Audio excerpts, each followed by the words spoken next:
ورحمۃ اللہ وبرکاتہ۔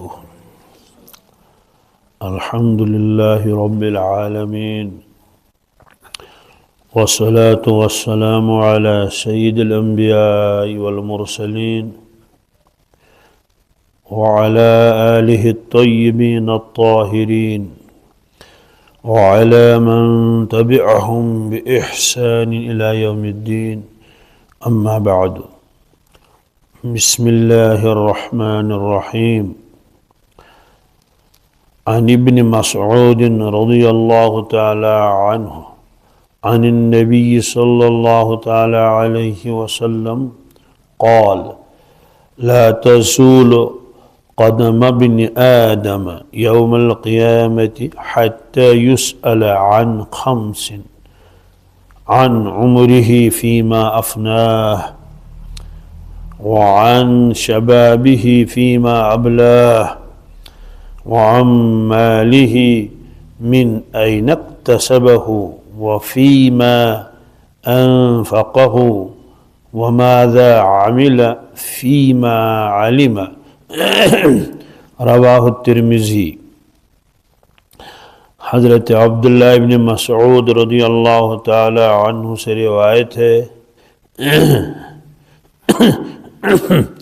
ارشاد فرمایا حضرت رسول اللہ صلی اللہ تعالی علیہ وسلم نے، قیامت کے دن جب حساب کے لیے اللہ تعالیٰ کی بارگاہ میں لوگوں کی پیشی ہوگی تو کسی بھی انسان کے قدم اپنی جگہ سے ہٹ نہ سکیں گے جب تک اس سے 5 چیزوں کے بارے میں سوال نہ کیا جائے گا۔ نمبر 1، اس سے یہ پوچھا جائے گا کہ تم نے اپنی پوری زندگی کہاں فنا کی، یعنی کن کاموں میں تم نے اپنی زندگی کو ختم کیا۔ دوسرا سوال ہوگا عن شبابہ فیما ابلاہ، یہ خصوصیت کے ساتھ ہوگا کہ اس کی جوانی کے بارے میں پوچھا جائے گا، کن کاموں میں اور کن مشغلوں میں اپنی جوانی کو بوسیدہ اور پرانا کیا۔ تیسرا سوال مال کے بارے میں ہوگا کہ کس کس طریقے سے مال کمایا تھا۔ اور چوتھا سوال ہوگا کہ جو مال آپ کے پاس تھا اس مال کو کن کن کاموں میں آپ نے خرچ کیا۔ پانچواں سوال ہوگا وماذا عمل فیما علم، جو کچھ آپ کے پاس علم تھا اس پر کتنا عمل کیا۔ یہ قیامت کے دن ہوگا میدان محشر میں۔ اور ایک روایت میں ہے تب تک آدمی ادھر ادھر ہٹ نہ سکے گا، قدم بھی ہٹا نہیں سکے گا، اور 40 برس تک کھڑا رہنا پڑے گا۔ کتنی؟ 40 برس تک کھڑا رہنا پڑے گا، بیٹھنے کی اجازت نہیں ہوگی۔ پہلے سوالوں کے جوابات دے دو، چونکہ جمع غفیر ہوگا اور بعض لوگوں کے لیے آسانیاں بھی ہوں گی۔ پہلا سوال جو ہوگا وہ زندگی کے بارے میں ہوگا، جو زندگی اللہ نے آپ کو دی تھی اس کو آپ نے فنا کہاں کیا۔ اس میں فنا کا لفظ آ گیا۔ فنا کس سے کہتے ہیں؟ فنا کہتے ہیں اس چیز کو جس کا کوئی جز باقی نہ رہے۔ اگر اجزاء باقی ہیں تو اس کو فنا نہیں کہتے۔ اس کی مثال یہ ہے جیسے کسی کے ہاتھ سے گلاس گر گیا، کانچ کا گلاس تھا، شیشے کا، وہ ٹوٹ گیا، اب وہ استعمال کے قابل نہیں رہا، لیکن بالکل غائب نہیں ہوا بلکہ اس کے کانچ کے ٹکڑے موجود ہیں۔ مٹی کا برتن آپ کے ہاتھ میں تھا، وہ آپ کے ہاتھ سے چھوٹ گیا، اس کے ٹکڑے ہو گئے، لیکن پھر بھی ٹکڑے تو موجود ہیں، ہمارے سامنے ہیں۔ اس کو ٹوٹنا کہتے ہیں، فنا نہیں کہتے ہیں۔ فنا اس کو کہتے ہیں کہ آدمی اس کو تلاش کرنے کے لیے نکلے تو کچھ بھی نہ ملے۔ جیسے ہمارے یہاں سردیوں میں برف باری ہوتی ہے، کسی جگہ 5 فٹ برف گرتے ہیں، اور جو پہاڑی علاقے ہیں اس میں 7 فٹ برف گرتے ہیں، اور جو بالکل پہاڑی ہیں اس میں تو 15 فٹ برف جمع ہو جاتی ہے، جیسے پیر کی گلی تو اتنی برف، اللہ اکبر. اور آپ بستیوں میں دیکھیں چھتوں کے برف جو ہے وہ راستوں پہ آ جاتا ہے، کھیت بھرے رہتے ہیں، اتنا برف. اب تو گاڑیاں بھی آتی ہیں میونسپلٹی کی، وہ برف اٹھا کے کہیں دور لگا لیتے ہیں. لیکن جب آپ دیکھیں گے اپریل کا مہینہ آ گیا، مئی کا مہینہ آ گیا، آپ اس برف کو تلاش کرنا چاہیں تو آپ کو کچھ بھی نہیں ملے گا. بستیوں میں تو پہلے ختم ہو جائے گا، پہاڑوں میں بعد میں ختم ہوتا ہے. اب ڈھونڈو، تلاش کر لو. کھیت میں اتنی برف تھی کہ 2 فٹ 3 فٹ، آج کچھ بھی نہیں ہے. اور اگر کوئی آدمی کدحال ہاتھ میں لے کر کھودنا چاہے کہ میں دیکھوں وہ برف گئی کہاں، تو ظاہر سی تو برف بھی نہیں ملے گی، ایک جز بھی نہیں ملے گا. اس کو کہتے ہیں برف تھی وہ فنا ہو گئی. ایسے جب آدمی دنیا سے گزر جاتا ہے، چلا جاتا ہے، بالکل فنا ہو جاتا ہے. جیسے ہماری زندگی جو پیچھے ہو گئی، اب وہ زندگی کو دکھانا چاہیں، لانا چاہیں، کیسے؟ کچھ بھی نہیں، وہ فنا ہو گئے. اس لیے خواجہ صاحب نے ایک شعر فرمایا تھا، ہو رہی ہے عمر مثل برف کم، رفتہ رفتہ چپ کے دم بدم، سانس سے ایک رہ رہے ملک عدم، دفعتن ایک روز یہ جائے گا تھم. ایک دن مرنا آخر موت ہے، کر لے جو کرنا ہے آخر موت ہے. چونکہ زندگی فنا ہو چکی ہے، اب وہ زندگی ختم ہو گئی ہے، اس کا کوئی جز ہمارے سامنے، ایک سیکنڈ بھی ہمارے پاس نہیں ہے جس کو ہم دکھا سکیں. تو کہا جائے گا جو زندگی اللہ نے تم کو دی تھی اس کو کن کاموں میں تم نے فنا کیا اور ختم کیا، یہ سوال اسے پوچھا جائے گا. ظاہر سی بات ہے کسی کی زندگی 60 سال ہے، کسی کی 70 سال ہے، کسی کی اس سے زیادہ ہے، تو پوری زندگی کا اسے حساب لیا جائے گا. حساب لے لو. یہاں جو زندگی آپ کو دی تھی آخرت کی تیاری کے لیے، وہ آخرت کی تیاری کی یا نہیں کی، تو اسے پوچھا جائے گا. تو زندگی اس میں بچپن بھی آ گیا، بڑھاپا بھی آ گیا، جوانی بھی آ گئی. لیکن ظاہر سے بچپن تو بچپن ہی ہوتا ہے، بڑھاپے میں آدمی زیادہ کچھ کر بھی نہیں پاتا ہے، گھروں میں ہی پڑے رہتے ہیں. اس سے جوانی کا سوال الگ ہوگا، جوانی کا سوال یہ خصوصیت کے ساتھ. تو سوال ہے کہ جب زندگی کا سوال کر لیا تب جوانی کا کیوں؟ کہتے ہیں یہ تو بالکل ایسا ہی جیسے آپ کے امتحان میں آتا ہے کوئی سے 5 سوال حل کر لو، کوئی سے 5 سوال، 5واں سوال ضروری ہے، 5واں سوال تو اس کو حل کیے بغیر چارہ ہی نہیں. اس کا مطلب تو ہے کہ وہ ضروری ہے، وہ تو سبوں کو کرنا ہے. پہلے تو چوائس تھی کہ کوئی سے 5 سوال حل کرو، 8 سوال تھے، 8 میں سے جو بھی مرضی ہو کر لو، 5 کرنے ہیں، 8 نہیں کرنے ہیں، 9 کرنے ہی نہیں کرنے ہیں.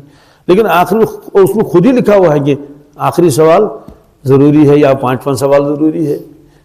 اس طرح سے جوانی کے بارے میں الگ سوال ہوگا. وجہ جوانی دیوانی ہے، جوانی دیوانی ہے. جوانی میں آدمی کو ہوش نہیں رہتا ہے، بس اسی ٹیپ ٹاپ میں رہے گا، اپنے آپ کو سجانے میں رہے گا، مال دولت کمانے میں لگ گیا. تو اس لیے اس کا الگ سے سوال ہوگا. لیکن الفاظ کیا ہیں کہ جو جوانی آپ کو دی تھی اس کو پرانا کہاں کیا؟ کیا اس کا مطلب تو یہ ہے کہ جوانی جو ہے یہ ایک نئی چیز ہے. جیسے نیا کپڑا ہوتا ہے، بڑا قیمتی ہوتا ہے، تو جوانی کے زمانے میں تمام اعضاء مضبوط ہوتے ہیں، چشمہ لگانے کی ضرورت نہیں پڑتی ہے، الا کہ کسی کو کوئی پریشانی ہو، ورنہ عام طور سے تو سارے لوگ چشمہ نہیں لگاتے. اور کان بھی مضبوط ہوتے ہیں، دماغ بھی مضبوط ہوتا ہے، ہاتھ پیر بھی مضبوط ہوتے ہیں، خوب کام کرتا ہے. تو جب پھر جو جوانی ختم ہو جاتی ہے تو گویا کہ اعضاء پرانے ہوتے چلے جاتے ہیں. اب آنکھ بھی ایسا کام نہیں کر پاتی ہے، اور کان بھی زیادہ کام نہیں کر پاتے ہیں، اور بھاری لگتے ہیں، کان بھاری سنتا ہے، اس طرح سے زبان بھی لڑکھڑاتی ہے. خلاصہ یہ ہے جوانی کے بارے میں الگ سوال ہوگا. اس لیے جوانوں کو اپنی جوانی کی بہت حفاظت کرنی چاہیے تاکہ جوانی ضائع نہ ہو جائے. اور ایک حدیث میں ہے کہ محشر کے میدان میں کوئی سایہ نہیں ہوگا سوائے اللہ تبارک تعالیٰ کے عرش کے سائے کے. اس میں 7 قسم کے لوگ ہوں گے. امام، وہ روایت شاید آگے آئے گی، امام عادل ہوگا. دوسرے نمبر پر وشاب نشأ فی عبادت اللہ. دوسرے نمبر پر جس کو محشر کے میدان میں عرش کے سائے میں جگہ دی جائے گی، وہ جوان ہوگا، نشأ فی عبادت اللہ، جو بڑا ہو گیا ہے اللہ کی عبادت کرتے کرتے۔ مطلب تو یہ ہے کہ بالکل بچپن سے وہ عبادت میں لگ گیا ہے اور جوانی میں بھی عبادت کرتا رہا، اپنی جوانی کو اس نے ضائع نہیں کیا۔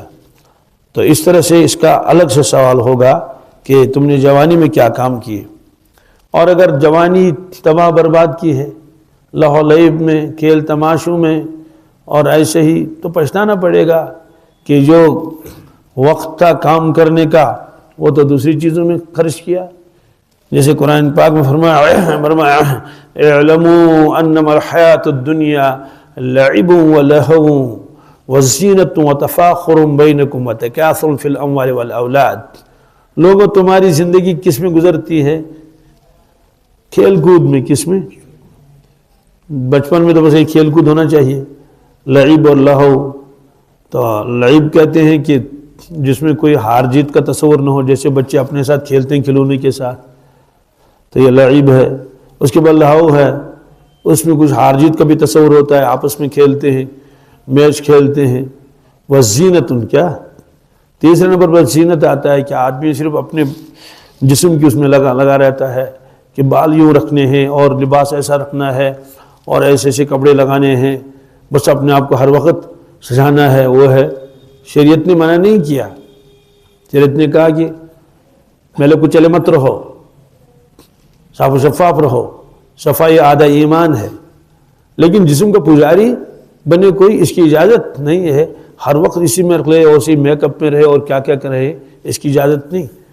ورنہ حدیث میں ہے کہ جسم کا حق انسان کے اوپر ہے کہ وہ جسم کو جو ہے وہ میلا کو چلا نہ رکھے، غسل کرے کم از کم ہفتے میں 2 مرتبہ، کم از کم ہفتے میں 2 مرتبہ نہ صحیح 1 مرتبہ تو کرنا ہی پڑے گا، کہ بدن کا بھی حق ہے۔ لیکن یہ ہے کہ وہ اسی میں رہا، زینت میں۔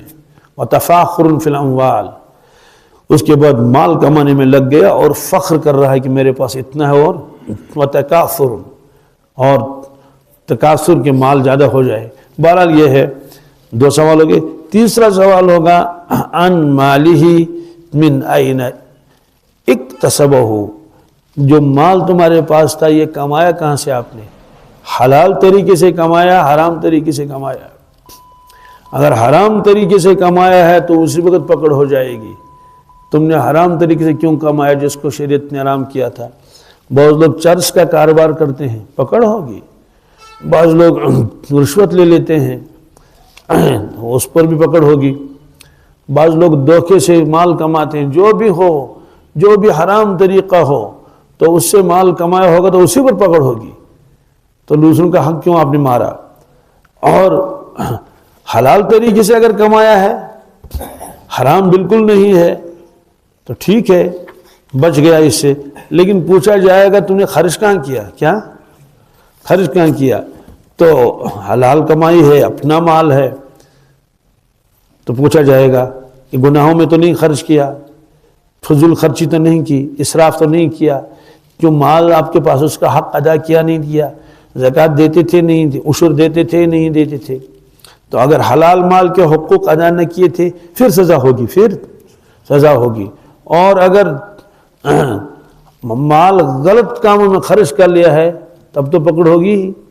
شادیوں میں رسومات کیے، ایک صاحب نے شادی کی تو 4 لاکھ روپے تو صرف ڈیکوریشن والوں نے لے لیے، ایک جگہ ہے اس نے 10 لاکھ ڈیکوریشن والوں نے لے لیے، کیونکہ 10 دن تک ان کے یہاں وہ شادی ہفتے تک چلتی رہی، اور جگہ جگہ ڈیکوریشن، یہاں بھی اور وہاں بھی اور یہاں بھی اور وہاں بھی۔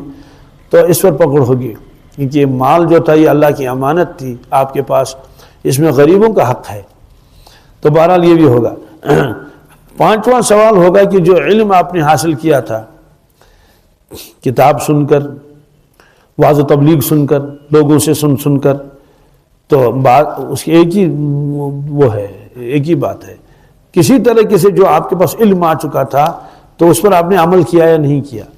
کوئی باقاعدہ عالم ہونا کوئی ضروری نہیں ہے۔ کل ہی مجھے ایک شخص فون کر رہے تھے کہ بعض لوگ کہتے ہیں کہ ہم اس لیے نہیں کتاب پڑھتے ہیں، وعظوں میں آتے ہیں، اگر ہم کو دین کا علم حاصل ہو جائے تو پھر عمل کرنا پڑے گا، تو معاشرے میں پوچھیں گے تم نے عمل کیوں نہیں کیا، اس لیے ہم جاتے ہی نہیں۔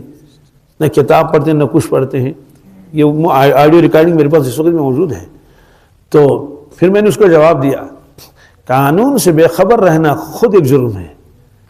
آپ گاڑی چلاتے ہیں اور آپ کو پکڑا گیا کہ آپ کے پاس کاغذات کہاں ہیں, آپ رانگ سائڈ میں. اس نے کہا سر مجھے معلوم نہیں تھا. اچھا معلوم نہیں تھا, یہ تو اور ایک جرم ہے. تو قانون سے بے خبر رہنا یہ کیا ہے؟ خود ایک جرم ہے. تو اگر قانون سے باخبر ہے پھر بھی خلاف ورزی کر رہا ہے تب بھی جرم ہے. میں نے کہا یہ شیطان نے ان کے ذہن میں ڈالا ہے تم دین کی بات مت سیکھو نہ سنو, تم سے پوچھا ہی نہیں جائے گا. اچھا کیوں نہیں پوچھا جائے گا؟ پہلے تو یہی پوچھا جائے گا تم نے زندگی کہاں خرچ کر لی. اب دنیا کی بہت بڑی بڑی ڈگریاں حاصل کی, اللہ تعالیٰ یہ نہیں فرمائیں گے کہ اتنی ڈگریاں آپ نے حاصل کر لی اور دین کے 4 مسئلے بھی حاصل نہیں کیے. پھر میں نے ان کو بتا دیا, اسی میں ریکارڈنگ میں نے بھیجی اس کو کہ یہ کس مسلمان کو معلوم نہیں ہے کہ نمازیں فرض ہیں.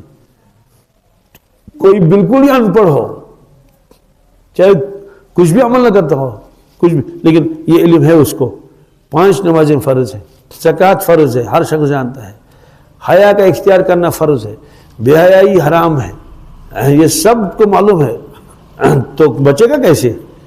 چلو اتنا ہی تو کر لے, اس کے لیے بڑا عالم بھی ہونا بھی ضروری نہیں ہے. میں نے کہا پھر بھی نہیں بچیں گے. تو بہرحال یہ آخری سوال ہوگا کہ جو علم ہم نے آپ کو دیا تھا اس پر کتنا عمل کیا. اس سے معلوم ہوا کہ دنیا ہی میں انسان کو اس کی فکر کرنی چاہیے, اور ان سوالات کے بارے میں اللہ کے نبی صلی اللہ علیہ وسلم نے اپنی امت کو پہلے ہی اطلاع دے دی کہ یہ سوالات ہوں گے. تو طالب علم کتنا نالائق ہے جس کو پہلے سے بتا دیا جائے کہ تمہیں یہ سوالات آئیں گے, 3 سوال 4 5 پہلے سے, پیپر پہلے سے آؤٹ ہو گیا پھر بھی وہ فیل ہو جائے تو سب لوگ کہیں گے تم جیسا کوئی نابکار ہے نہیں. ایک تو یہ ہے کہ سلیبس بہت لمبا چوڑا ہے, اب یہ معلوم نہیں کہ یہ سوال آئے گا یا نہیں آئے گا. ٹھیک ہے اس نے تیاری کی تھی, وہ سوال نہیں آئے, کبھی آؤٹ آف سلیبس بھی آتا ہے. لیکن یہاں فرمایا گیا کہ یہ سوال ہوں گے. کیا؟ قبر میں 3 سوال ہوں گے, یہ پوچھا جائے گا. 2 دن پہلے میرے پاس ایک لڑکا آیا, وہ 4تھی میں پڑھتا ہے, 4تھی جماعت میں. میں اس کو جانتا تھا پہلے بھی, لیکن 1-2 سال ہو گئے اس کو دیکھا نہیں. تو انہوں نے کہا میں نے خواب دیکھا. میں نے کہا کیا؟ کہا میں نے خواب میں رسول اللہ صلی اللہ علیہ وسلم کو دیکھا. یہ کہہ کر رونا شروع کر دیا, بس یوں ہاتھ رکھا اور روتا رہا. تو اس کی کون ساتھی خالہ اور کون اور کو وہ اس کو اتنے کرے گا, ہاں بیٹا پھر بتا کیا ہوا, پھر بتا, رو مت. میں نے بھی سے کہا, میں نے کہا بیٹا بس, لیکن اس کو کیفیت طاری ہو گئی پورا. تو پھر وہ سمجھ بھی نہیں سکا, وہ رو رہا تھا. اس نے کہا میں نے اللہ کے نبی کو دیکھا, میں نے ان سے کوئی چیز مانگی تو پھر اس کے بعد آپ نے دیا نہیں دیا اس کی طرف تو میری توجہ نہیں گئی. تو فوراً اس نے دوسرا سوال کیا, کہا میں نے دیکھا کہ میں قبر میں ہوں اور وہاں حساب لیا جا رہا ہے قبر والوں سے. تو میں نے کہا آپ سے بھی حساب لیا؟ کہا ہاں مجھ سے بھی حساب لیا. 3 سوال پوچھے کہ تمہارا رب کون ہے؟ تو میں نے اس کا سوال دیا میرا رب اللہ ہے. 4th کلاس میں پڑھ رہا ہے وہ. تو پھر کہا کہ پھر دین کے بارے میں بتا دیا گیا کہ تمہارا دین کیا ہے؟ تو میں نے کہا میرا دین اسلام ہے. وہ ایک بہت ہی نیک صالح شخص کا لڑکا ہے وہ. تو دوستوں میں یہ وہ تیسرا سوال پوچھا رسول اللہ صلی اللہ علیہ وسلم کے بارے میں, اس کا بھی جواب دیا یہ ہمارے نبی صلی اللہ علیہ وسلم ہیں. تو مجھے زیادہ تعجب اس کے رونے پر. تو حضور صلی اللہ علیہ وسلم کا نام مبارک لے لیا کہ میں نے حضور کو دیکھا تو رونا شروع کر دیا. میں نے کہا کہ یہ فکر تو ہم 60 سال ان کو ہونی چاہیے کہ قبر کے 3 سوالات ہیں. تو اس نے کہا کہ مجھے جو ہے وہ قبر میں حساب لیا جا رہا تھا. تو یہ فرمایا کہ تو پہلے سے اللہ کے نبی صلی اللہ علیہ وسلم فرما رہے ہیں قبر میں تمہیں 3 سوال پوچھے جائیں گے, محشر میں 5, محشر میں. تو اسی کو تو کہیں نا پرچہ آؤٹ ہوا. اگر ویسے پہنچ جاتے وہاں پر سوال ہوگا کہ تمہارا اللہ کون ہے, پھر بھی تو سوال جواب نکلنا چاہیے نا. لیکن حضرت نے اس کو صاف کر دیا کہ وہ 5 سوال ہوں گے. زندگی کے بارے میں کہاں گزاری, جوانی کے بارے میں کہاں اس کو پرانا کیا, مال کے بارے میں کماتے کیسے تھے مال، اور جو کمایا اس کو خرچ کہاں کہاں کیا، اور جو علم آپ کے پاس تھا اس پر عمل کتنا کیا۔ تو اس کا مطلب تو یہ ہے کہ آدمی کو چاہیے کہ اپنے اعمال کا محاسبہ کرے اور سوچے کہ میدان محشر میں اللہ تعالیٰ کے سامنے کھڑا ہو کر جب مجھ سے یہ سوالات کیے جائیں گے تو میرا اس وقت کیا حال ہوگا۔ تو اگر تیاری کی ہوگی کہ عمل بھی کیا ہے، جوانی کی بھی قدر بھی کی ہے، حلال کمایا ہے، غلط جگہ پیسہ خرچ نہیں کیا ہے، جو علم اللہ نے اس کو دیا تو اس پر عمل بھی کیا تو پاس ہو جائے گا، کامیاب ہو جائے گا، جنت کو اس کا جو ہے وہ داخلہ دیا جائے گا۔ یہ خوش نصیبی ہے اس کے لیے۔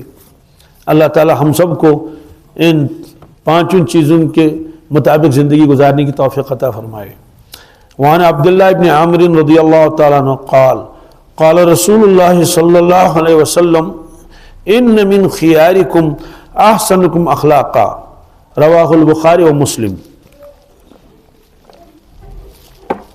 حضرت عبداللہ ابن عامر رضی اللہ تعالیٰ عنہ ان سے روایت ہے، ارشاد فرمایا حضرت رسول اللہ صلی اللہ تعالیٰ علیہ وسلم نے، تم میں سب سے اچھے لوگ وہ ہیں جن کے اخلاق اچھے ہیں، جن کے اخلاق ہیں۔ یہ دو چار روایتیں آئیں گی، پھر ایک ساتھ اس کی تشریح ہو جائے گی۔ دوسری روایت ہے وعن ابی ہریرہ رضی اللہ تعالیٰ عنہ قال قال رسول اللہ صلی اللہ تعالیٰ علیہ وسلم اکمل المؤمنین ایمانا احسنہم خلقا، رواہ ابو داود۔ حضرت ابو ہریرہ رضی اللہ تعالیٰ عنہ روایت فرماتے ہیں، ارشاد فرمایا حضرت رسول اللہ صلی اللہ علیہ وسلم نے، ایمان والوں میں سب سے زیادہ کامل ایمان والے وہ لوگ ہیں جو اخلاق میں زیادہ اچھے ہیں۔ تیسری روایت عن عائشہ رضی اللہ تعالی عنہ قالت سمعت رسول اللہ صلی اللہ علیہ وسلم یقول ان المؤمن لیدرک بحسن خلقہ درجۃ قائم اللیل وصائم النہار، رواہ ابو داود۔ ام المومنین حضرت عائشہ صدیقہ رضی اللہ تعالی عنہ فرماتی ہیں کہ میں نے حضرت رسول اللہ صلی اللہ تعالی علیہ وسلم کو یہ فرماتے ہوئے سنا، کیا؟ بے شک مومن اپنے اچھے اخلاق کی وجہ سے ان لوگوں کا درجہ حاصل کرتا ہے جو رات بھر نفلیں پڑھتے ہوں اور دن کو روزہ رکھتے ہوں۔ کیا مطلب ہے کہ اچھے اخلاق اختیار کرنے کی بہت تاکید آئی ہے احادیث میں۔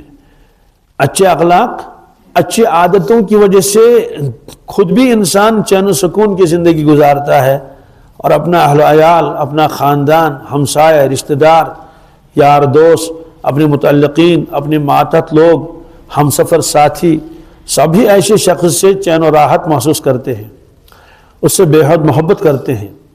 تو اس چیز کو اختیار کر کے آدمی کیا کرتا ہے؟ درجہ پاتا ہے اس شخص کا، اس بزرگ کا جو رات بھر نفلیں پڑھتا ہے، تھوڑا سا سو جاتا ہے اور ہمیشہ روزہ رکھتا ہے۔ تو یہ کتنا مجاہدہ ہے، ہمیشہ روزہ رکھنا یا کثرت سے روزہ رکھنا بڑا مجاہدہ ہے۔ اور پھر رات کو اٹھنا تو قائم اللیل، دن کو سو گیا یا رات کو تھوڑا سا سو گیا، باقی ساری رات عبادت میں گزر رہی ہے۔ اتنے درجات، کہتے ہیں اس شخص کو مفت میں یہ درجات ملیں گے جس کے اخلاق اچھے ہوں۔ کیا ہوں؟ اخلاق کسے کہتے ہیں اس کی تشریح آگے آئے گی، نرم مزاجی۔ کیا؟ تو آج کل جو ہے کہ شکایت کرتے ہیں، بال بچے شکایت کرتے ہیں، بیویاں شکایت کرتی ہیں، بھائی بہن اور سب آپس میں روتے رہتے ہیں، ماتحت روتے ہیں۔ عجیب فلاں صاحب تو بہت بڑے جاننے والے ہیں، لمبی نمازیں پڑھتے ہیں، لیکن تمام لوگوں کے ناک میں دم کر کے رکھا ہے، بات بات پر غصہ کرتا ہے، ڈانٹ ڈپٹ کرتا ہے، بد کلامی کرتا ہے، گالم گلوچ کرتا ہے، ہاتھ بھی اٹھاتا ہے۔ کیا؟ کبھی بیوی پر ہاتھ اٹھائے گا، اور کبھی جو ہے بہن پر ہاتھ اٹھائے گا، کبھی ماں پر ہاتھ اٹھائے گا، کبھی باپ پر ہاتھ اٹھائے گا، کبھی باپ جو ہے بچوں پر ہاتھ اٹھائے گا۔ بس ہر وقت یہ پھٹکار، ذرا سی بات پر جھگڑا، اپنی بیوی بچوں کے اوپر ہاتھ اٹھانا، ذرا سی بات پر روٹھ جانا، یہ شکایتیں آتی رہتی ہیں۔ تو یہ فرمایا. اب آگے بھی روایتیں ہیں.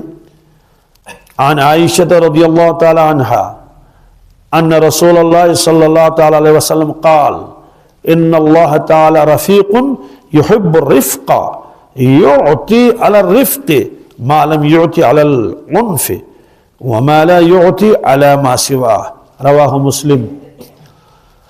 ام المومنین حضرت سیدہ عائشہ صدیقہ طاہرہ رضی اللہ تعالیٰ عنہ فرماتی ہیں کہ ارشاد فرمایا حضرت رسول اللہ صلی اللہ علیہ وسلم نے، بے شک اللہ تبارک تعالیٰ خود مہربان ہے. کیا؟ ہاں، خود مہربان ہے، اور یعنی نرمی اور مہربانی اس کی ذاتی صفت ہے. اور فرماتے ہیں نرمی اور مہربانی کرنا اس کو محبوب ہے، اس کو محبوب ہے. اور نرمی پر وہ اتنا دیتا اپنے بندوں کو جتنا سختی پر نہیں دیتا. اور نرمی کے علاوہ کسی چیز پر اتنا نہیں دیتے. نرمی کے علاوہ کسی بھی چیز پر اتنا نہیں جتنا دیتے ہیں کس پر؟ نرمی پر. تو اس کا کیا مطلب ہے؟ اللہ تعالیٰ خود مہربان ہے، نرمی کرنے والا ہے. مطلب تو ہے کہ اللہ تعالیٰ بات بات پر پکڑ نہیں کرتا ہے، ڈیل دیتا ہے، معاف کر دیتا ہے. بندہ توبہ کر لے تو سارے گناہ ایک ساتھ معاف کر لیتا ہے. تو اس سے اللہ تعالیٰ چاہتے ہیں کہ میرے بندے بھی آپس میں رحم کا اور نرمی کا اور مہربانی کا برتاؤ کریں ایک کے ساتھ، اپنے بڑوں کے ساتھ بھی، اپنے چھوٹوں کے ساتھ بھی، اپنے جو ہے ہمسینوں کے ساتھ بھی، سب کے ساتھ. اور قرآن پاک نے صحابہ کرام کی تعریف پہ یہ فرمایا اور رحماء بینہم. کیا؟ یہ صحابہ کرام آپس میں ایک دوسرے کے ساتھ تو بڑے مہربان ہیں اور ترجیح دیتے ہیں دوسرے کو، اپنا کھانا دوسرے کو دے دیتے ہیں، خود سختی برداشت کرتے ہیں. یؤثرون علی انفسہم ولو کان بہم خصاصہ. ایسے ان کے اخلاق ہیں، ایسی ان کی نرم مزاجی ہے. اور بعض لوگ جو ہیں مزاج ان کے اندر مزاج میں تیزی ہوتی ہے اور وہ اس کو کمال سمجھتے ہیں. کیا؟ ارے بس فلاں صاحب آ گئے تو بس ناک میں دم ہو گیا، بال بچے چھپ گئے، ہے نا، کوئی اس کونے میں ہے، کوئی اس کونے میں ہے، کہ اب وہ آ گیا اب کیا ہوگا، افسر آ گیا تو اب ڈانٹ ٹپٹ، وہ یہ ساری چیزیں. تو اہل عیال خوف زدہ رہتے ہیں اور جو ماتحت ہیں وہ خوف زدہ رہتے ہیں. تو اور پھر کام کرواتے ہیں ان سے جو چاہے زبردستی کر کے ڈانٹ ٹپٹ کرتے، تو وہ سمجھتے ہیں کہ یہ میرا کمال ہے، تو وہ غلط فہمی میں مبتلا ہے. تو فرمایا کہ اللہ تبارک تعالیٰ کو یہ چیز پسند نہیں ہے. ہاں ایک ہے تربیت. کیا؟ یہ تربیت الگ چیز ہے، تربیت اس میں نصیحت بھی کی جاتی ہے، لیکن ہر وقت ڈانٹ ڈپٹ اور پھٹکار اور وہ اور تیز کلامی، تو یہ چیز ٹھیک نہیں ہے. شکایتیں بہت آتی ہیں، اکثر شکایت کرتے ہیں کہ صاحب کیا کریں گے، ابو اور امی آپس میں لڑتے رہتے ہیں. کیا؟ میں کس کا ساتھ دوں؟ کیا کریں بیچارہ، امی کا ساتھ دے ابو کا ساتھ دے.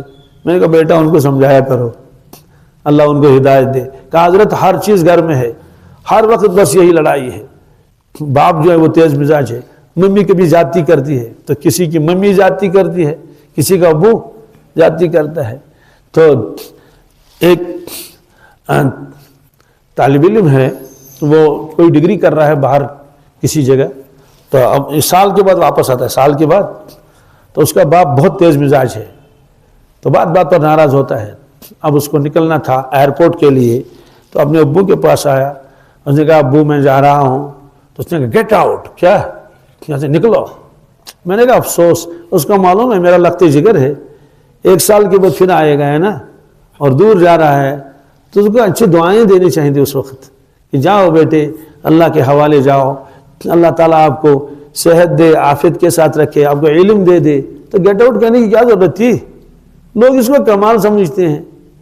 اب دیکھیے میاں بیوی تو بچے تو بھاگیں گے نہیں، کہاں بھاگیں گے، وہ تو وہی رہیں گے نا، اور ماتت بھی نہیں بھاگے گا. لیکن دل کی دوریاں ہوتی ہیں، دل کی، جی فیملی ایک ساتھ ہوتی ہے لیکن ان کے دل ایک ساتھ ملے ہوئے نہیں ہوتے ہیں. تو یہ بات ہے. تو ہر وقت ڈانٹ ڈپٹ، ہاں دوسروں سے ہر وقت تیز مزاجی کرے گا، ایک بھی ساتھ نہیں رہے گا. وہ قرآن پاک میں بھی ہے. اللہ کے نبی صلی اللہ علیہ وسلم کے بارے میں اللہ تعالیٰ فرماتے ہیں فَبِمَا رَحْمَةٍ مِّنَ اللَّهِ لِنْتَ لَهُمْ وَلَوْ كُنْتَ فَظًّا غَلِيظَ الْقَلْبِ لَانفَضُّوا مِنْ حَوْلِكَ فَاعْفُ عَنْهُمْ وَاسْتَغْفِرْ لَهُمْ وَشَاوِرْهُمْ فِي الْأَمْرِ. اللہ تعالیٰ فرماتے ہیں کہ یا رسول اللہ صلی اللہ علیہ وسلم، اللہ کی رحمت ہے یہ کہ آپ اپنے امت کے لیے نرم مزاج بن گئے، یعنی نرم دل مل گئے ان کو، آپ نرمی کرتے اپنے امت کے ساتھ، اور اگر آپ سخت مزاج ہوتے، سخت دل ہوتے تو یہ سب لوگ آپ سے دور ہو جاتے، تتر بتر ہو جاتے، ہٹ جاتے۔ لہذا فاعف عنہم، ان سے کوئی کوتاہی ہو جائے تو آپ معاف کر دینا۔ آپ واستغفر لہم، اتنا ہی نہیں بلکہ ان کے لیے استغفار بھی کر لیں۔ مطلب تو کسی کوتاہی ہو جائے گی تو بس ظاہر سی بات ہے، اللہ کے نبی صلی اللہ علیہ وسلم کا تو ان کی تو شان دوسری ہے نا، اس پر تو پکڑ بھی ہو سکتی ہے۔ تو فرمایا کہ آپ ان کے لیے دعائی مغفرت بھی کر لیں۔ کیا کر لیں؟ دعائی مغفرت بھی کر لیں، اور وشاورہم فی الامر، مشوروں میں ان کو بلا لیں تاکہ ان کو معلوم ہو جائے کہ اللہ کے نبی ہم سے ناراض نہیں ہے۔ دینی معاملات میں کبھی اللہ کے نبی صلی اللہ علیہ وسلم غصہ ہوتے تھے کسی بات پر، تو اب صحابی سمجھتے تھے کہ اب شاید حضرت ہم سے بات بھی نہیں کریں گے، ناراض ہو گئے، فوراً بلاتے تھے ان کو، دوسرے موقع پر دودھ پلاتے تھے کیا، تو وہ صحابی سمجھتے تھے کہ بس وہ تو ہماری صرف تربیت کے لیے تھا۔ جیسے تقدیر کے بارے میں بحث کر رہے تھے مسجد نبوی میں دو چار حضرات، تو آپ نکلے اور آپ نے اظہار ناراضگی کیا۔ فرمایا تم تقدیر کے بارے میں بحث کر رہے ہو، کیا اس لیے مجھ کو بھیجا گیا ہے آپ کے پاس؟ ابھی حاضہ امرتکم، کیا یہی میں نے حکم دیا تجھ کو؟ ابھی حاضہ ارسلت الیکم، کیا اس لیے مجھے تمہارے پاس بھیجا گیا ہے؟ تقدیر میں بحث مت کرو، پچھلی امتیں تباہ تو برباد ہو گئی کیونکہ تقدیر کا مسئلہ ان کے سمجھ میں نہیں آیا، اللہ پر اعتراض کر لیا۔ بہرحال تو دوسرے موقع پر ان کو بلاتے تھے تاکہ صحابہ کرام کو ذہن میں رہے کہ حضرت ہم سے ناراض نہیں ہے، پر وہ تربیت ہے، کیا ہے۔ لیکن اس کے علاوہ آپ کے مزاج میں اتنی نرمی تھی جس کی کوئی انتہا نہیں۔ ایک مرتبہ آپ تقسیم کر رہے تھے صدقات خیرات، لوگوں کی بھیڑ آئی تھی، تو یہ دیہات کے لوگ کچھ ایسے ہی ہوتے تھے، تو کبھی کبھی آپ عام صدقات تقسیم کرتے تھے، اس میں منافقین بھی آتے تھے، اس میں غیر مسلم بھی آتے تھے، کفار بھی آتے تھے۔ تو ایک آ گیا اور اس نے حضرت کی چادر کو اتنا کھینچا اپنی طرف کہ نشان پڑ گئے آپ کے یہاں گرد مبارک پر۔ ایک آدمی تو چادر ہی لے گیا، حضرت نے فرمایا چادر تو دے دو، چادر تو۔ مطلب تو یہ ہے کہ کس طرح سے آپ سمجھاتے تھے۔ کتنے واقعات ہیں۔ ایک اجنبی شخص آیا، مسجد کے ایک کونے میں پیشاب کیا۔ مسجد تو ایسی نہیں تھی جس میں وال ٹو وال ہو، قالین بچھی ہوئی نہیں، وہ بالکل خالی میدان جیسا تھا، سنگریزے تھے اس میں۔ وہ سمجھا یہ خارجی مسجد ہے، اس لیے وہ وہاں بیٹھا۔ تو صحابہ کرام نے دیکھا تو انہوں نے آواز لگائی، مہ مہ مہ مہ، مطلب وہاں مت کر لو۔ آپ نے دیکھا کیا ہو رہا ہے، اچھا ہو کوئی شخص وہاں کونے میں بیٹھا پیشاب کر رہا ہے، تو آپ نے فرمایا اس کو چھوڑو، کیا اس کو مت کو کچھ مت کہو، لا تظلموہ، اس کا پیشاب بیچ میں مت کاٹو کیونکہ یہ تو کھڑے ہونے پر مجبور ہو جائے گا، اس کے کپڑے بھی وہ خراب ہو جائیں گے، اور فی الحال تو ایک ہی جگہ پر پیشاب کر رہا ہے تو ورنہ تو کیا ہوگا اس کا، پر میں اس کو کرنے دو۔ اب جب وہ فارغ ہو گیا تو آپ نے ان کو بلایا، صحابہ کرام سے آپ نے فرمایا کہ پانی کی ایک بالٹی لاؤ، اس کے اوپر ڈال دو۔ ظاہر سے وہ تو سنگریزے تھے نا، تو زمین ہی تو تھی، جذب ہو گیا، صاف ہو گیا۔ تو پھر اس شخص کو بلایا، فرمایا کہ یہ مسجد کا حصہ ہے، انہیں خارجی مسجد نہیں ہے، یہ مسجد ہے، یہاں عبادت ہوتی ہے۔ وہ خود ہی کہتے ہیں کہ واللہ ما شتمنی ولا ضربنی، قسم اللہ کی آپ نے مجھ کو برا بلا نہیں کہا اور نہ مجھ کو مارا پیٹا، کچھ بھی نہیں۔ بہت نرمی کے ساتھ سمجھایا کہ یہ حصہ مسجد کا ہے۔ تو بہرحال اللہ تعالیٰ نے فرمایا کہ آپ ان کو معاف کر دیا کے لیے، ان کے لیے استغفار کر لی کیجیے، اور شاورہم فی الامر، جو اہم معاملات ہیں جس میں آپ مشورہ کر لیں، صحابہ سے مشورہ کر لیں، صحابہ سے مشورہ کر لیں۔ تو خلاصہ یہ ہے کہ جو شخص جس میں مزاج میں تیزی ہوتی ہے، اگر وہ باکمال بھی ہو کیا، تب بھی لوگ اس سے متنفر ہو جائیں گے، دور ہو جائیں گے۔ کیوں دور ہو جائیں گے؟ اللہ تعالیٰ خود فرماتے ہیں رسول اللہ صلی اللہ علیہ وسلم سے کہ اگر آپ تیز مزاج ہوتے یہ سب بھاگ جاتے، دور ہو جاتے۔ تو حضرت تو باکمال تو تھے ہی، ظاہر سی بات ہے آپ جیسا باکمال کون ہو سکتا ہے، تصور میں بھی نہیں۔ پھر بھی فرمایا یہ دور اب دور ہے، کیوں؟ ہر شخص چاہتا ہے کہ میرے ساتھ نرمی ہو۔ اگر سمجھانا ہی ہے، دوسرا کہتے ہیں جناب اگر آپ کو سمجھانا ہی تھا تو اگر آپ نرمی سے سمجھاتے تو میں بات مان لیتا، لیکن آپ کو اتنی تیز بات اور تیز لہجہ اختیار کرنے کی ضرورت ہی کیا تھی؟ ہوتا ہے نا، تو استاد کے مزاج میں تیزی ہوگی تو لڑکے متنفر ہو جاتے ہیں، اور ڈاکٹر کوئی تیز مزاج کا ہوتا ہے، مریض دوبارہ پوچھتا ہے کہ ڈاکٹر صاحب یہ مجھے ذرا دوبارہ بتا دیجئے کہ میں بھول گیا کون سی دوائی کب کھانی ہے، تو ڈاکٹر صاحب نے اگر تیزی کی اور پر نسخہ اس کی طرف پھینکا، کہتے ہیں کہ تمہیں سمجھایا ایک مرتبہ، یہاں موقع تھوڑی ہے، تو ایسے ڈاکٹر کے پاس دوسری مرتبہ بیمار نہیں جائے گا، لیکن وہ تو بہت تیز مزاج ہے، دیکھتا بھی نہیں چہرے کی طرف، ہر وقت وہ موڈ میں رہتا ہے، استاد ڈانٹ ٹپٹ کر لیتا ہے تو بچے اس کے پاس پڑھنے کے لیے تیار نہیں ہوتے ہیں، حفظ والے اور عربی والے اور دوسرے بھی، یہ بھی اس طرح سے دکاندار بعض تیز مزاج ہوتے ہیں۔ کیا تیز مزاج کا مطلب کیا ہے؟ ایک آئے اس کے پاس اجی گڑ ہے، اجی ہے، تیل ہے، جی ہے، کیا ریٹ ہے؟ اتنی ریٹ ہے، کچھ کم ہو جائے گا، ارے لینا ہے تو لے لو، لینا ہے تو جاؤ، راستہ 12 فٹ ہے، جاؤ یہاں سے، تو فوراً وہ نکل جائے گا۔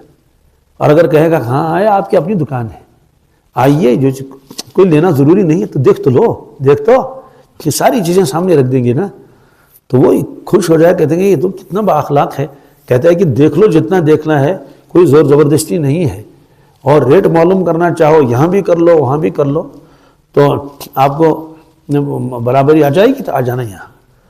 تو گاہکوں کے ساتھ بھی نرمی کا معاملہ کر لیتے ہیں تو گاہک بار بار آ جاتے ہیں۔ اس طرح سے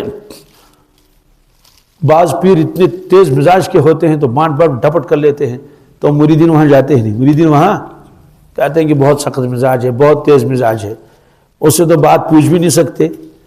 میں اساتذہ سے کہتا ہوں کہ بچوں کو جب پڑھاتے ہیں نا تو بچہ پوچھے گا کہ سر اس کو ذرا دوبارہ سمجھانا چاہیے، وہ پھر اگر کہے گا سمجھے نہیں تو اس کے ہم پھر سمجھائیں گے آپ کو، یہ نہیں کہ تم بیوقوف ہو، 2 مرتبہ سمجھایا نہیں سمجھے، پھر کون سمجھائے گا؟ آپ تو استاد ہیں نا۔ تو اس طرح سے درجے کی زندگی میں جن لوگوں کے ساتھ واسطہ پڑے گا تو ہر کے ساتھ اگر وہ رویہ سخت ہوگا تو لوگ بجائے محبت کے کیا کریں گے؟ نفرت کریں گے، بال بچے بھی نفرت کریں گے۔ تو اس طرح سے جو گھر کا ذمہ دار ہوگا، دفتر کا آفیسر ہوگا، کسی ڈپارٹمنٹ کا ایچ او ڈی ہوگا، تو وہ مجبوراً تو وہ ساتھ رہیں گے لیکن دل ان کے ساتھ نہیں ہوگی۔ تو اس لیے خیر خواہی کا، خبر گیری کا، نفع رسانی کا جذبہ ہونا چاہیے۔ بہرحال فرماتے ہیں نرمی کے ساتھ جتنی اصلاح ہوتی ہے، کس کے ساتھ؟ سختی سے اس کا عشر عشیر وہ بھی نہیں ہوتا ہے۔ تو ہر شخص چاہتا ہے ہمارے ساتھ نرمی کرے تو ہم بھی دوسروں کے ساتھ کیا کریں گے؟ نرمی کا کام کریں گے۔ ایک روایت آگے آئے گی کہ وہ حدیث قدسی ہے، اللہ تعالیٰ فرما دیں گے کہ جو رحم نہیں کرتا اس پر رحم نہیں کیا جائے گا، جو رحم کرے گا اس پر اللہ تعالیٰ بھی رحم کریں گے۔ روایت خود آئے گی آگے۔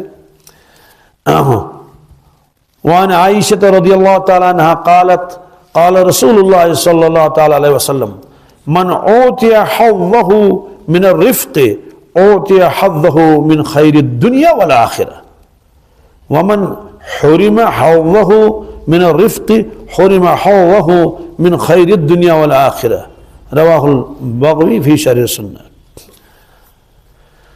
حضرت عائشہ صدیق رضی اللہ تعالیٰ عنہ فرماتی ہیں، ارشاد فرمایا حضرت رسول اللہ صلی اللہ علیہ وسلم نے، جس شخص کو اللہ تعالی کی طرف سے نرمی کا حصہ مل گیا، نرمی کا حصہ اپنا جتنا اس مقدر تھا، اس کو دونوں جہانوں دنیا اور آخرت کی چیز میں سے بہت بڑا حصہ مل گیا، بہت بڑا حصہ اس کو مل گیا۔ اور جو شخص نرمی کی صفت سے محروم رہا وہ دنیا اور آخرت کے خیر کے بڑے حصے سے محروم رہا۔ اللہ حفاظت فرمائے۔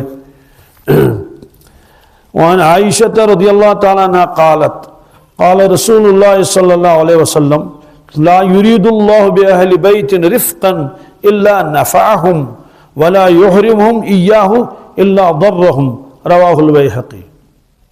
حضرت عائشہ صدیقہ رضی اللہ تعالیٰ عنہ روایت فرماتی ہیں کہ ارشاد فرمایا حضرت رسول اللہ صلی اللہ علیہ وسلم نے، جس گھر کے لوگوں کو اللہ تعالیٰ نرمی عطا کرتا ہے اس کے ذریعے ان کو بہت نفع پہنچاتا ہے۔ جن گھر والوں کو اللہ تعالیٰ نرمی عطا فرماتا ہے، بال بچے میاں بیوی سب نرم ہے، تو اللہ تعالیٰ اس کی وجہ سے ان کو بہت نفع پہنچاتا ہے طرح طرح سے، آدمی کو سمجھ بھی نہیں آتا ہے۔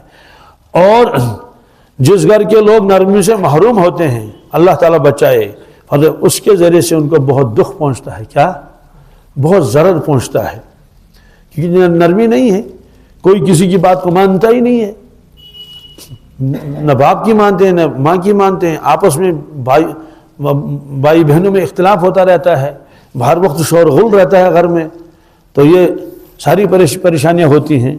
اس سے فرماتے ہیں کہ بہت بڑے حصے سے یہ محروم ہو جاتے ہیں، بہت ضرر ان کو پہنچتا ہے، وہ تو خود آدمی خود محسوس کر لیتا ہے۔ تو میاں بیوی میں آپس میں جھگڑے ہوتے ہیں، اولاد اور باپ میں جھگڑے رہتے ہیں، گھروں میں شور و غل رہتا ہے، کوئی کسی کی سنتا ہی نہیں، مانتا ہی نہیں، جس کو جو مرضی ہے وہ کر لیتا ہے، کوئی مشورہ نہیں ہے، مشورہ نہیں، ہر شخص اپنی بالادستی چاہتا ہے۔ تو ساس بہو میں بھی جھگڑے رہتے ہیں، تو میں ہوتی رہتی ہے، کبھی تان و تشنی کا سلسلہ بھی رہتا ہے، ساس اپنے کو حاکم تصور کرتی ہے کہ میں گھر کی مالکن ہوں، بالادستی چاہتی ہے، تو بعض مرتبہ چائے نمک شکر اپنی تحویل میں رکھ لیتی ہے، ہر وقت چابی جسم کیا ہوتی ہے جیب میں ہوتی ہیں۔ ایک خاتون نے کہا میرے پاس اگر مہمان آئے میں اس کے کیا چائے پلاؤں، خاک۔ پھر کہا کیوں؟ کہتے ہیں کہ میری سانس جو ہے وہ ہر چیز تالے میں رکھ لیتی ہے اور چلی جاتی ہے باغ میں اور دوسری جگہوں میں، مہمان آتا ہے تو نہ میرے پاس شکر ہے نہ میرے پاس دودھ ہے نہ میرے پاس کچھ ہے، اچانک بھی مہمان آ سکتا ہے نا، بس ہر وقت جیب میں رہتی ہے کہ میری اجازت کے بغیر کوئی ایک چمچہ بھی خرچ نہ ہونے چاہیے۔ تو بہو بھی ایسی چاہتی ہے کہ یہ تو بوڑھی ہو گئی ہے، اب بھی ریٹائر نہیں ہوتی ہے، 65 سال کی ہو گئی ہے، کم از کم چارج مجھ کو دے دے تو میں نیو کمر ہوں تو پورا چارج سنبھالوں۔ خلاصہ یہ ہے کہ اللہ تعالیٰ معاف کرے، آپس میں اکرام و احترام نہیں، مودت و محبت نہیں ہے، تو ایک دوسرے گلے شکوے ہیں، دل کی دوریاں ہیں۔ یہ ارشادات ہم کو اس لیے فرمائے تھے اللہ کے نبی صلی اللہ علیہ وسلم نے کہ ایمان والوں کے گھر جنت بن جائیں۔ کیا واقعی جس گھر میں سارے لوگ نیک ہوتے ہیں، صالح ہوتے ہیں، نرمی ہوتی ہے، ایسا لگ رہا ہے کہ بھئی میں جنت میں ہوں۔ کس میں ہوں؟ جنت میں ہوں، فرما برداریاں ہیں، نیکوکار ہیں۔ جہاں اللہ تعالیٰ بچائے لڑائی جھگڑے ہوتے ہیں تو وہ کہتا ہے کہ یہ جس کالت بھی نبر تھی، جس کالت سے بھی ٹینشن روستی، جب تک میں گھر سے باہر ہوں تب تک میں کیا ہوں؟ ٹھیک ہوں، گھر آ گیا تو پھر وہی ٹینشن شروع ہو گیا۔ ان چیزوں کو ہمیں ذہن میں رکھنا چاہیے۔ وعن انس رضی اللہ تعالی عنہ وعبد اللہ رضی اللہ تعالی عنہ قال رسول اللہ صلی اللہ تعالی علیہ وسلم الخلق عیال اللہ فاحب الخلق الی اللہ من احسن الی عیالہ۔ حضرت انس اور حضرت عبداللہ رضی اللہ عنہما دونوں ایک ساتھ روایت فرماتے ہیں، ارشاد فرمایا حضرت رسول اللہ صلی اللہ علیہ وسلم نے ساری مخلوق اللہ تعالیٰ کے عیال ہے، ساری مخلوق، پس اللہ تعالیٰ کو اپنی ساری مخلوق میں سب سے زیادہ محبت ان بندوں سے ہیں جو اس کے عیال یعنی اس کی مخلوق کے ساتھ احسان کرتے ہیں۔ کیا مطلب ہے اس کا؟ یہ سمجھایا جیسے ایک آدمی کا عیال ہوتا ہے تو وہ اس عیال کے ساتھ اس کو گہرا تعلق ہوتا ہے، محبت ہوتی ہے، تو جو اس کے عیال کے ساتھ اچھا سلوک کرے اس شخص سے محبت ہوتی ہے کہ بھائی یہ میرے اہل عیال کا بہت خیال رکھتا ہے، تو اس کو اپنے قریب لاتا ہے اور اس سے بہت محبت کرتا ہے۔ تو جو کسی کے عیال کو ستائے اسے نفرت ہوتی ہے۔ فرماتے ہیں کہ یہ مخلوق ساری جو اللہ تعالیٰ کا عیال ہے اور اللہ تبارک تعالیٰ کو ہر ایک کے ساتھ تعلق ہے، تو کیونکہ سب کی ضروریات کا کفیل اللہ تعالیٰ خود ہیں۔ بہرحال جو آدمی مخلوق کے ساتھ اچھا سلوک کرے، ان کو نفع پہنچائے، تو اللہ تبارک تعالیٰ اس کا اجر دے دیں گے۔ اس میں حیوانات بھی آتے ہیں، چرندے پرندے درندے سب آتے ہیں، گزندے سب آتے ہیں۔ اس میں گویا ہر ایک کے ساتھ اچھا سلوک کرنا چاہیے، ہر ایک کو نفع پہنچانا چاہیے۔ ہاں کچھ موذی جانور ہوتے ہیں، جیسے بھاولا کتا ہے، کوئی درندہ جنگل سے آ گیا اور بستی میں آ گیا تو پاگل کتا ہے، سانپ ہے، بچھو ہے، یہ لوگوں کو کاٹیں گے اور لوگ مر جائیں گے، زخمی ہو جائیں گے، ان کو مارنے کا حکم ہے، ان کو مارنے کا، تو اس میں ثواب مل جائے گا۔ وہ اس لیے یہ کہ اس میں بھی مخلوق کی نفر آسانی ہے کہ بھائی پاگل کتا ہے کہ یہ اور لوگوں کو کاٹے گا اس لیے مارو اس کو، تو مارنے والے کو ثواب مل جائے گا۔ سانپ نکل گیا یہ کسی کو کاٹے گا تو سانپ کو ماریں گے تو ثواب ہے، لیکن بلا ضرورت چڑیا کو مارا اور کسی کو مارا اس پر پکڑ ہوگی۔ چنانچہ حدیث پاک میں ہے کہ ایک خاتون تھی اور بہت نرم دل، اس نے پانی پی لیا خود کنویں میں اتر کر، جب باہر نکلی تو دیکھا کہ ایک کتا جو وہ مٹی چاٹ رہا ہے، گیلی مٹی ایسے ایسے کر رہا ہے، کیونکہ جب پانی نکالتے ہیں نا کنویں سے کچھ نہ کچھ پانی گر ہی جاتا ہے، بالٹی سے برتن میں ڈال دیتے ہیں، برتن کا منہ بعض مرتبہ تنگ ہوتا ہے، یوں ڈال دیا اور جلدی بھی ڈال دیتے ہیں تو کچھ نہ کچھ گر ہی جاتا ہے، تو وہاں کیچڑ بن جاتی ہے۔ اتنا پیاسا تھا تو اس پر اتنا رحم آ گیا اس خاتون کو، اور واپس اتری اس کنویں میں۔ کوئی برتن اس کے پاس نہیں تھا، کوئی رسی نہیں، تو خود پہنی ہوئی تھی چمڑا کا موزہ، تو چمڑے کے موزے کو نکالا اور اس میں پانی بھر لیا، نیچے دانتوں سے پکڑا اور اوپر چڑھ گئی اور پانی پلایا کس کو؟ پیاسے کتے کو۔ یہ ارشاد فرمایا حضرت رسول اللہ صلی اللہ علیہ وسلم نے، فرمایا اس پر اللہ نے اس کی مغفرت کر دی کہ تم اتنے رحم دل ہو اور تم نے پانی پلایا کس کو؟ پیاسے کتے کو۔ اس کے مقابلے میں دوسری عورت ہے، وہ سخت مزاج تھی، عبادت بھی کرتی تھی، اس نے بلی کو باندھ کر کے رکھا، کچھ اس پر انصاف اور رحم نہیں کیا، نہ اس کو کھلایا کچھ، نہ پلایا کچھ، نہ اس کو چھوڑ دیا کہ کہیں چلی جاتی، اللہ کی مخلوق ہے اللہ خود کھلائیں گے، ایسا نہیں کیا، تو بھوک کی وجہ سے تڑپ تڑپ کے وہی مر گئی۔ آپ نے فرمایا میں نے اس کو دوزخ میں دیکھا، میں نے اس کو، جی یہ روایت تو بخاری اور مسلم دونوں میں ہے۔ تو خلاصہ یہ ہے کہ مخلوق کو ستانا، پریشان کرنا، کہ اس سے اللہ تعالیٰ ناراض ہو جاتے ہیں اور اللہ تعالیٰ اس پر سزا بھی دیتے ہیں۔ اس طرح سے ستانے کا ایک ہی طریقہ نہیں، بہت سارے ہیں۔ دفتروں میں آج ستایا جاتا ہے، فائل پر دستخط ہی نہیں کرتا ہے۔ کل میرے پاس ایک شخص آیا، کہتے ہیں کہ کیا کریں گے، فائل بنی ہوئی ہے لیکن وہ آفیسر وہاں ڈانٹ دیتا ہے، کہتے 6 مہینے اس کے سامنے، میں نے کہا تھا کہ یہ، وہ کہتا ہے ہم خود کریں گے، جاؤ، کہتے ہیں سب چیزیں بنی ہوئی ہیں، اس کو دستخط کرنا نہیں دیتا ہے۔ تو یہ ہے مخلوق کو پریشان کرنا، کیا یا پیسے مانگنا ان سے۔